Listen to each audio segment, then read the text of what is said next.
Hello friends, welcome back to my channel. இன்னைக்கு எல்லாருக்கும் வணக்கம். இன்னைக்கு ரொம்ப அயன் கண்டென்ட் இருக்கிற ரெசிபி தான் பார்க்க போகிறோம். என்னென்ன ரெசிபி பார்க்குறீங்கன்னா முருங்கைக்கீரை சாதம் தான் செய்ய போகிறோம். ரெசிபி பார்க்கறதுக்கு முன்னாடி சப்ஸ்கிரைப் பண்ணாதவங்க ப்ளீஸ் சப்ஸ்கிரைப் பண்ணிக்கோங்க. அதுக்காக நான் ஒரு கை ஃபுல்லாக முருங்கைக்கீரை இலசாக இருக்கிற முருங்கைக்கீரை எடுத்திருக்கேன். அப்புறமா துவரம் பருப்பு ஒரு 2 to 3 டேபிள் ஸ்பூன் எடுத்திருக்கேன். அப்புறமா அரிசியும் 2 to 3 டேபிள் ஸ்பூன் அந்த அளவுக்கு நான் எடுத்திருக்கேன். இது எல்லாமே நல்லா வாஷ் பண்ணிவிட்டு ஊற வச்சு எடுத்திருக்கோம். நல்லா இலசாக இருக்கிற முருங்கைக்கீரை எடுத்துருக்கு, ரொம்ப ஃப்ரெஷ்ஷாக இருக்குது. நம்ம முருங்கைக்கீரை கொடுக்கறதுனால பேபிஸ்க்கு நிறைய அயன் கண்டென்ட் இருக்கும், நிறைய பெனிஃபிட்ஸ் இருக்குது. இதில் டைஜஷனுக்கு, அப்புறமா அயன் கண்டென்ட் இருக்குது, போன்ஸ் டெவலப்மெண்ட், மசில்ஸ் க்ரோத்துக்கு, இந்த மாதிரி நிறைய பெனிஃபிட்ஸ் இருக்குது.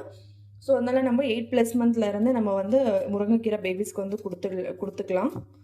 நான் இன்றைக்கி என்னோடய பேபிக்கு நான் ஃபஸ்ட் டைம் தான் செஞ்சு கொடுக்க போகிறேன். அதனால கம்மியான குவான்டிட்டி தான் எடுத்திருக்கேன். ஃபஸ்ட் நம்ம டொமேட்டோ சின்னதாக கட் பண்ணி எடுத்துக்கலாம். ஒரு சின்ன சைஸ் வெங்காயம் எடுத்துருக்கேன், அதுவும் கொஞ்சம் நீட்டமாக கட் பண்ணி எடுத்துக்கிறேன். நம்ம வெஜிடபிள்ஸ் எல்லாம் நிறைய சேர்த்தோம்னா பேபிஸ்க்கு நிறைய விட்டமின்ஸ் கிடைக்கும். நம்ம துவரம் பருப்பு சேர்க்கறதுனால பேபிஸ்க்கு நிறைய அயன் கண்டென்ட்டும் கிடைக்கும். டைஜஷனுக்கு யூஸ்ஃபுல்லாக இருக்கும். ப்ரோட்டீன் இருக்குது, நிறைய ஃபைபர் இருக்குது. டைஜஷனுக்கு, கான்ஸ்டிபேஷன் இருந்தால் கான்ஸ்டிபேஷன் ரிலீஃப் ஆகும். பிரெயின் டெவலப்மெண்ட்க்கு யூஸ்ஃபுல்லாக இருக்கும். இந்த மாதிரி பெனிஃபிட்ஸ் இருக்குது. தூரத்தாலில் கூட நம்ம பாசி பருப்பு, அப்புறமா துவரம் பருப்பு, பச்சை பயிறு இதெல்லாமே கொடுக்கறதுனால பேபிஸ்க்கு நிறைய விட்டமின்ஸ் கிடைக்கும். ப்ரோட்டீன் ரிச்சும் இருக்குது பருப்பு வகைகளில். அப்புறமா 5 பல் பூண்டு எடுத்திருக்கேன், கொத்தமல்லி கொஞ்சமாக எடுத்திருக்கேன், கருவேப்பிலை. இவ்வளோ தான் நம்ம இன்றைக்கி முருங்கைக்கீரைக்கு சேர்க்க போகிற இன்க்ரீடியன்ட்ஸ் இப்போ நம்ம குக்கரில் எடுத்துக்கலாம். குக்கரில் நம்ம ஒரு 1 to 2 டேபிள் ஸ்பூன் அளவுக்கு நெய் சேர்த்துக்கலாம். கொஞ்சமாக கடுகு சேர்த்துக்கலாம், கொஞ்சமாக சீரகம், நம்ம வெங்காயம் சேர்த்துக்கலாம். 5 பல் பூண்டு சேர்த்துக்கலாம். பூண்டு 5 பூண்டு சேர்த்துக்கலாம். ஏன்னா கீரைக்கு நம்ம பூண்டு அதிகமாக சேர்த்தோம்னா டேஸ்ட் நல்லாயிருக்கும், ப்ளஸ் டைஜஷனுக்கு ரொம்ப யூஸ்ஃபுல்லாக இருக்கும். நம்ம வெங்காயம் ஃப்ரை ஆனதுக்கப்புறமா டொமேட்டோ சேர்த்துக்கலாம். டொமேட்டோ நல்லா ஃப்ரை ஆனதுக்கப்புறமா நம்ம வாஷ் பண்ணி எடுத்து முருங்கைக்கீரை இதுக்குள்ளே சேர்த்துக்கலாம். ஒரு கை ஃபுல்லாக எடுத்திருக்கேன் நான். கீரை பார்க்கறதுக்கு அதிகமாக இருந்தாலும் அது குக் ஆகிறதுக்குள்ளே கொஞ்சமாக வேணும். ஸோ அதனால் நம்ம கீரை கொஞ்சம் அதிகமாகவே எடுத்துக்கலாம்.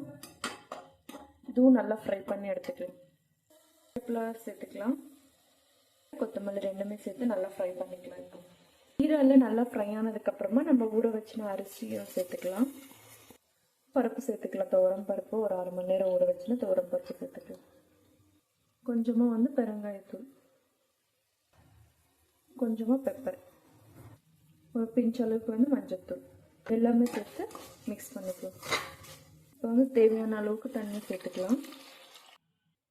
1 year + பேபிஸ்க்கு நம்ம சால்ட்டு சேர்த்துக்கலாம். தண்ணி சேர்த்துட்டு ஒரு 5 to 6 விசில்ஸ் நல்லா வேக வச்சு எடுத்துக்கலாம்.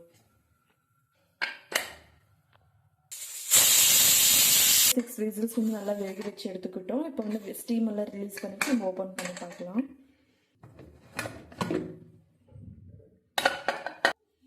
நல்லா குக் ஆகிருக்கு. இப்போ நம்ம மேஷர் வச்சு மேஷ் பண்ணி கொடுத்துக்கலாம் பேபிக்கு.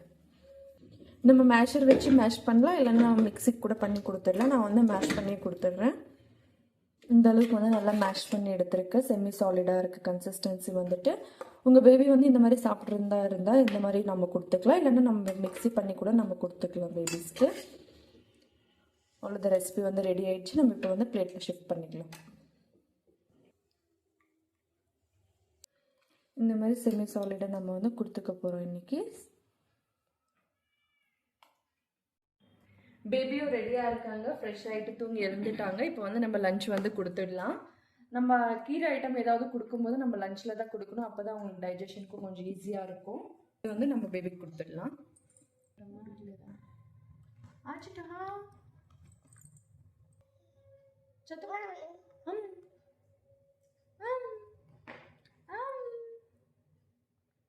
பேபிக்கு இந்த ரெசிபி பிடிச்சிருக்கு. அவங்களும் நல்லா சியூ பண்ணி டேஸ்ட் நல்லா அப்சர்வ் பண்ணி சாப்பிட்றாங்க.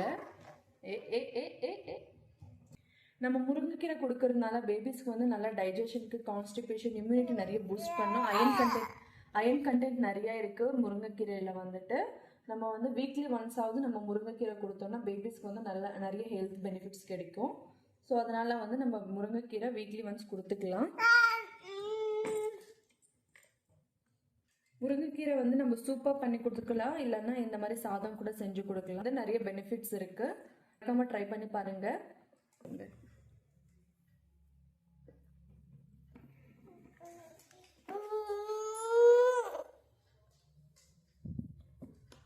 அயன் கண்டென்ட் நிறைய இருக்குது, அப்புறமா இம்யூனிட்டி நிறைய பூஸ்ட் பண்ணும்.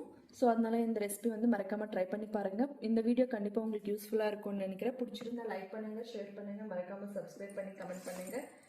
பாய், see you on next video. ஆப்பட்டு வா.